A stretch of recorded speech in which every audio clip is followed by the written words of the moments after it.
Praise the lord. యేసునామమే జయము. మన రక్షకుడు మన విమోచకుడైన యేసుక్రీస్తు అతి పరిశుద్ధ నామములో అందరికీ వందనాలు. చిన్న ప్రార్థన ద్వారా రాత్రికాల వాక్యధ్యానం చేసుకుందాము. పరిశుద్ధుడ మహాగణుడు యేసయ్య, సర్వాధికారినైనా మీకే వేలకి వందనములు, కృతజ్ఞతాస్తుతి స్తోత్రం చెల్లించుకుంటాను దేవ రాత్రికాల సమయంలో ప్రభు వాక్యభాగం ధ్యానిస్తుండగా వాక్యభాగం అర్థమగులు సహాయం చేసి మీ కృపలో బలపరిచి మీకు మాదిరిగా మమ్మల్ని నడిపించమని చిన్న ప్రార్థన యేసునామములో అడిగి వేడుకుంటున్నాను తండ్రి. Amen amen. కీర్తన గ్రంథం 66 అధ్యాయం 12 వచనము.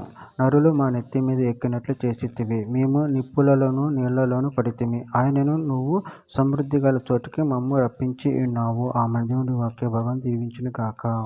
ప్రభునందు ప్రియులారా, ఇక్కడ వాక్య భాగంలో గమనించినట్లయితే నరులు మా నెత్తి మీద ఎక్కినట్లు చేసితివి, మేము నిప్పులలోను నీళ్లలోను పడితిమి, ఆయనను నువ్వు సమృద్ధి గల చోటుకి మమ్ము రప్పించి ఉన్నావు.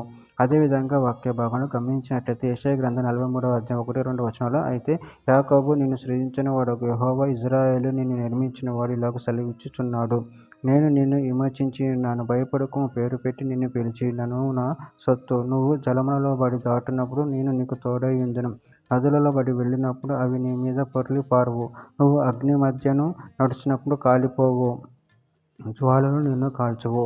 అపోస్తల కార్యముల గ్రంథం 14వ అధ్యాయం 22వ వచనం.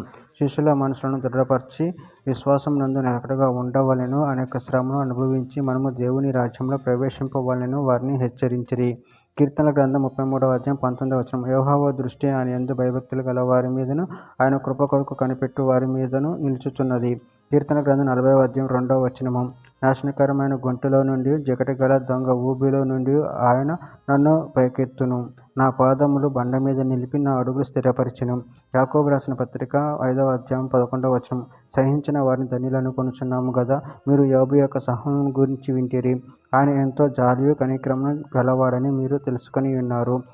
ప్రకటన గ్రంథం 7వ అధ్యాయం 14వ వచనం. అందుకు నేను, అయ్యా నీకే తెలియననగా అతడు ఇలాగూ నాతో చెప్పెను, వీరు మహాశ్రమల నుండి వచ్చిన వారు గొర్రెపిల్ల రక్తములో తమ వస్త్రములను ఉతుక్కొని వాటిని తెలుపు చేసుకునిరి.